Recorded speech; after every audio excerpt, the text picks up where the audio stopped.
Recently, Six Flags has decided that memberships are no bueno and have suddenly opted to revert back to the old-fashioned annual season pass system, because in SoCal, annual and seasonal are basically the same thing. Anyways, these changes have caused numerous questions and concerns to arise, some of which I still haven't answered even myself, but for the most part, I hope to resolve any concerns or questions that you may have about the new Six Flags passes, and also about the former membership tiers that have now been discontinued. I also want to talk about my personal thoughts on these changes, whether or not I think it's an improvement, and do I think some of these passes are worth it. So first things first, I definitely want to explain the new membership program and how everyone who previously owned a membership, including myself, is being affected. Before I do go into talking about the memberships, I also want to clarify that I'm mostly going to be talking about specifically Magic Mountain when it comes to these new passes, as it seems that not every Six Flags park has adopted this new pass system. It overall seems like just the year-round parks like Magic Mountain and Discovery Kingdom are using the new system, whereas seasonal parks like Great Adventure and America are still offering memberships.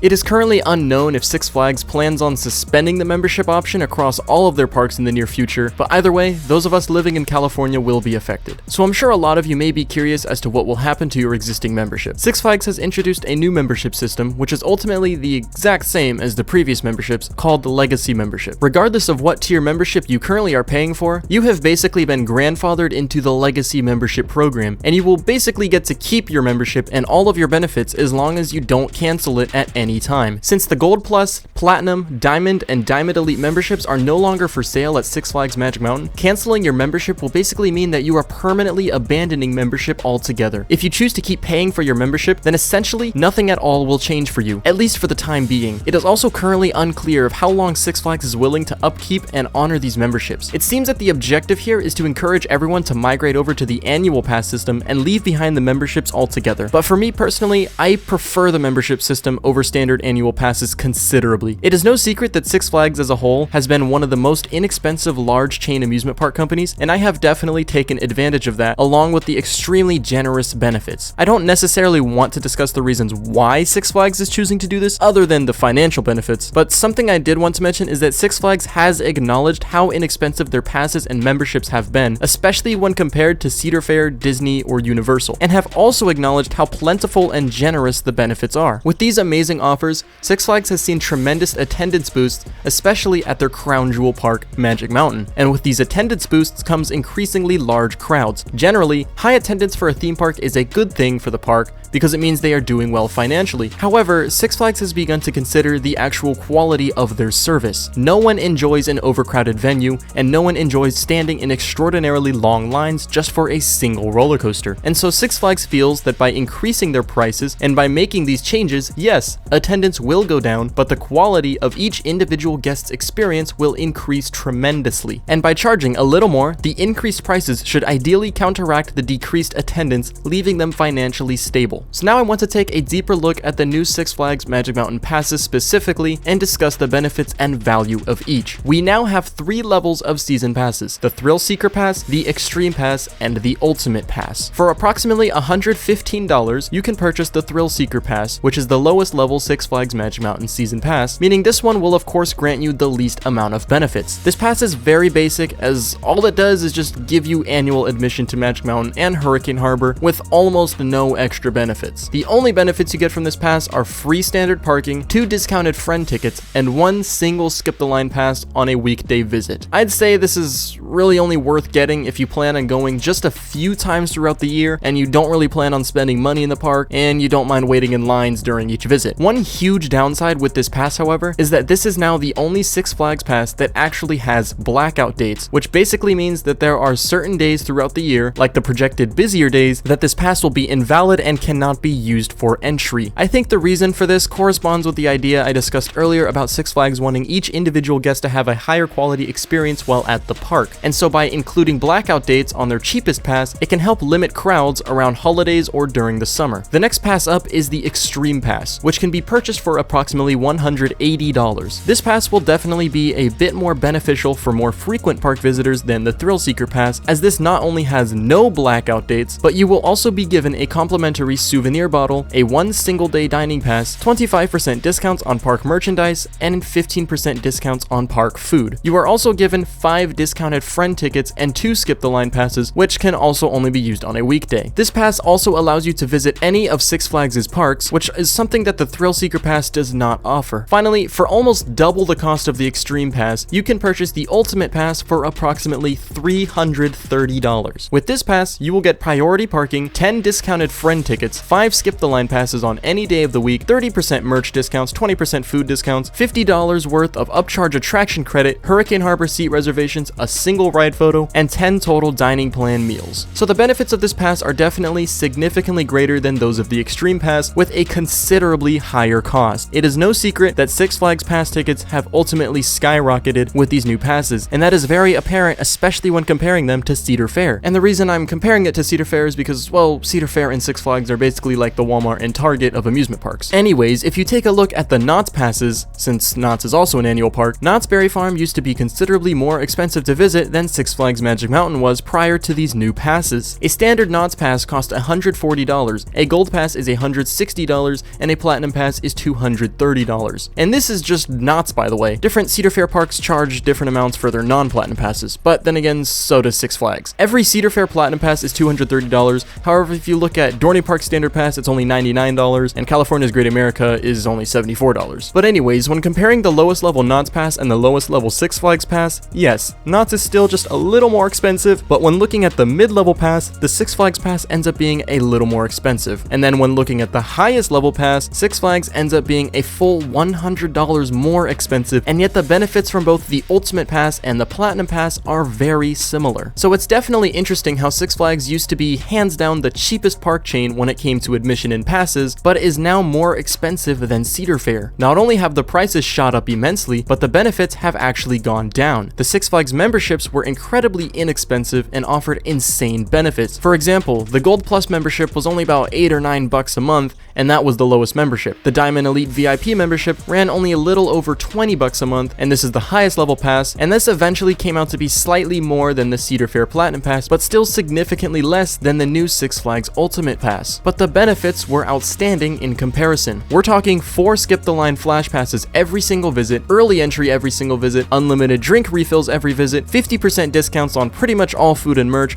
member reward points, free photo prints, preferred parking, member exclusive ride times, and of course admission to every single Six Flags park. And the same benefits applying to every single Six Flags park. So now, the highest level Six Flags Pass is going to run you considerably more than the highest level Six Flags membership, yet you're going to be receiving far less benefits. And for those reasons, I can't say that I'm a fan of these new passes. It is simply a major downgrade in my eyes, and while yes, the park should now be less crowded, it's really not going to affect me personally, considering I typically only go to the park when it isn't busy anyways. And plus, I always rely on my 4 skip the lines every visit, so I never have to worry about waiting in line for Twisted Colossus or Tatsu, etc. So really my advice is, if you have a Six Flags membership, then I highly recommend keeping it for as long as Six Flags allows, because it easily offers far more value than the new Six Flags passes. Now let's say that you don't have a membership or you already canceled yours. Are the new passes worth it, and which one should you get? After taking a look at the cost and benefits of the 3 Six Flags passes, I'd say you'd probably get the most value out of the middle tier pass, the Extreme Pass. Yes, the Ultimate Pass does have some decent benefits, though nowhere near as good as the membership ones, and I can't say they are worth an entire $150 more than the Extreme Pass. With the Extreme Pass, you pay less than $200, you don't have to worry about the blackout dates, you get reasonable discounts on food and merch, you get a handful of discounted friend tickets, free parking, 1 free meal, a drink bottle, and 2 kinda useless skip the line passes. Speaking of which, they don't really specify if these skip the line passes are for every visit or just 1 for the whole year. So if it's every visit, then yes, the 2 skips per visit are incredible. But if you only get 2 for the whole year, then like I said, that's just a terrible benefit and is really pointless. Even the 5 skips for the whole year is really not worth it at all. At that point, you might as well just get a season flash pass on top of an Extreme Pass, and you'll get more value than the Ultimate Pass. And speaking of season add-ons, yes, season pass add-ons are still being offered, however, those have been modified as well. For example, season gold flash pass is $330, and season platinum flash pass is $500. The season dining plan has been heavily modified, and instead of getting 1 to 2 meals every visit, you now only get 4 meals in total for the whole year for around $40. The season photo pass has also increased a little. I believe it was only 20 to 30 bucks and it is now 40 bucks. But anyways, if you are looking to purchase one of these Six Flags passes, then of the 3 options, I'd highly recommend the Extreme Pass, as you get considerably more value than the Thrill Seeker Pass, and the extra benefits of the Ultimate Pass are not worth the exponentially larger cost. And this is of course if you are unable to retain your membership if you already have it, because as previously mentioned, membership is no longer for sale, and if you weren't already a Six Flags member, then you cannot become a Six Flags Legacy member. So anyways, thank you guys for watching. I really hope this video helped out when it comes to understanding the new Six Flags Pass system, and I hope that I was able to answer any questions or concerns you might have about this new transition. If you do have any further questions, then feel free to leave a comment down below and I'll do my best to help explain anything that you might still be confused about. But anyways, if you did end up enjoying this video, then please feel free to leave a like and subscribe with notifications turned on so you'll be alerted whenever I upload a new video. But until then, I want to thank you guys so much for watching, and I'll see you in the next video. Goodbye.